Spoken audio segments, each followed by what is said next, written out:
This was a recent conversation with Daniel Schmachtenberger on Nate Hagen's podcast. So Daniel Schmachtenberger, in the picture here, is widely regarded one of the greatest meta-thinkers of our time, meaning he's good at considering and connecting the dots, the big picture stuff, technology, biology, the economy, making sense of the world in the process. So a few months back, I wrote about Moloch and the meta crisis. I'll share a link to that piece. So who is Moloch and what is the meta crisis? Just briefly. So Moloch was a mythical, terrifying pagan god worshipped by various ancient civilizations. And according to the biblical records, people would offer up sacrifices, i.e. burning children alive, to appease Moloch. Very grim stuff. Thanks to one of the 60s counterculture heroes, Allen Ginsberg, and then more recently, writer Scott Alexander, I'll share the poem and the article, Moloch has since been used as a symbol to represent the invisible force which pushes society to pursue growth with no considerations of the repercussions, thus undermining our ability to cooperate and coordinate. Or, as Ginsberg put it, Moloch, robot apartments, invisible suburbs, skeleton treasuries, blind capitals, demonic industries, spectral nations, invincible madhouses, granite cocks, monstrous... So, a few years back, Schmachtenberger, he resurfaced the Moloch symbol, yet again to illustrate the precarious situation that the world is in. He combined Moloch and the meta crisis. The meta crisis is the interconnected and complex totality of risks that can no longer be solved alone or by themselves. We're talking about climate change, we're talking about biodiversity loss, we're talking about nuclear war, political instability, economic collapse, mental health issues.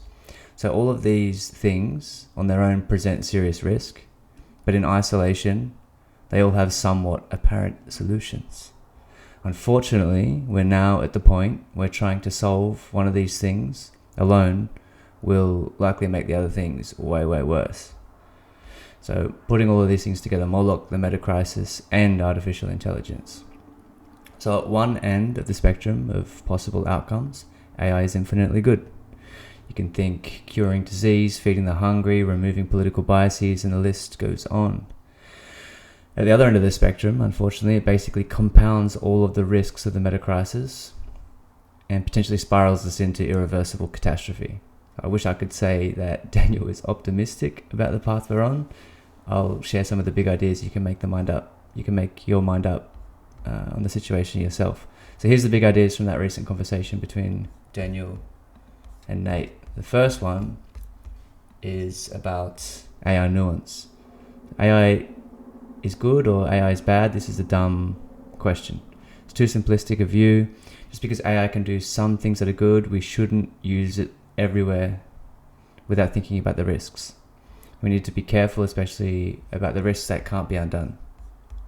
Like, am I for or against AI is kind of like asking, am I for or against tech? Like, that's a ridiculous question. There's lots of kinds of tech that I like and I think are important, and other kinds of tech I think are net bad and some applications. And so the idea AI can do some important things, therefore positive sentiment on AI, therefore scale the fuck out of it all over the place. Like, that's ridiculous, right? Now, having appropriate concern on the risks that are irreversible is really important. That doesn't mean that we don't advance computational capabilities to help with things that are really appropriate, right? Like, so it's important to have some nuance in this. Now, if there is possibly if there's uncertainty about a future dynamic, and there is a non-trivial possibility that the thing that we do will cause irreversible, catastrophic harm, the burden of proof should be on proving safety, not the other way around. Right now, it's the opposite, right? Lead goes... That basically sums up the whole conversation. The burden so far should be on safety, not the other way around.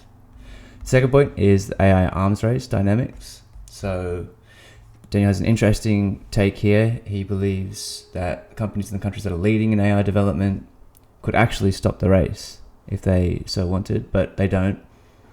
They pretend that they have to keep going because others might get ahead, but really they just want to win themselves. So there's kind of two camps at the moment, obviously people all along the spectrum. But two camps, basically, one end saying that we need to speed up progress toward AGI or artificial superintelligence, because if we don't, somebody else will.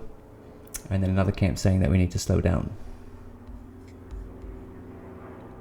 People who are at the front of an arms race, like who really can have a chance of winning,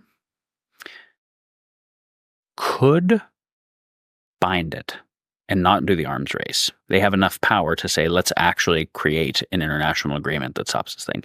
But they don't want to because they believe they can win.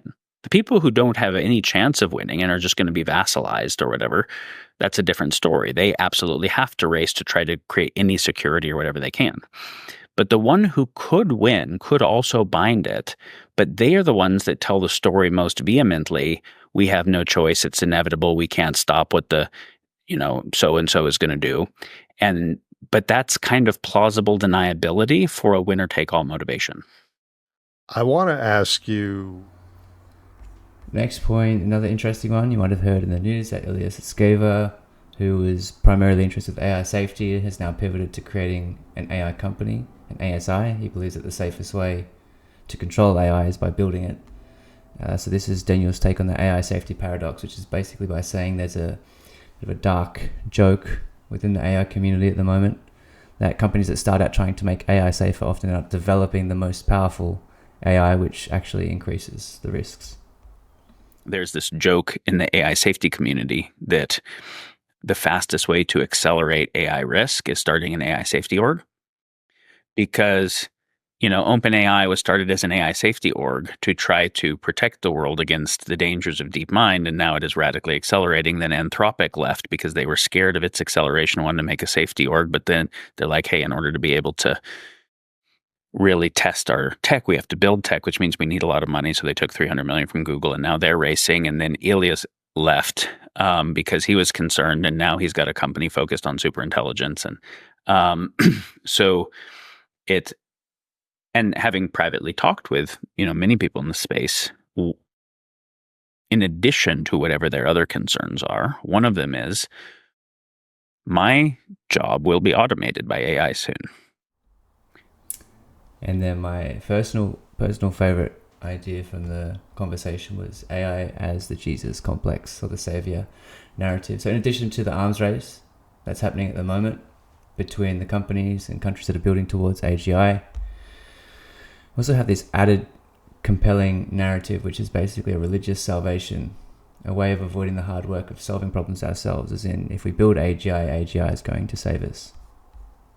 The Jesus is going to come save us all narrative compelling for some people. Why is the UAPs that we're seeing are benevolent aliens and they'll save us all compelling?